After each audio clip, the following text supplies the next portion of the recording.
வேதங்கள் மொத்தம் ஓதி யாகங்கள் நித்தம் செய்து பூஜிக்கும் பக்தி அதிலும் உன்னை காணலாம்.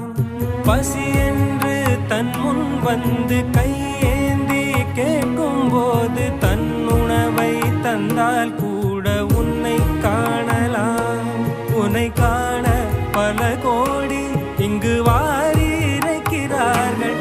எளிதாக உன்னை சேர இங்கு யாரு நினைக்கிறார்கள்.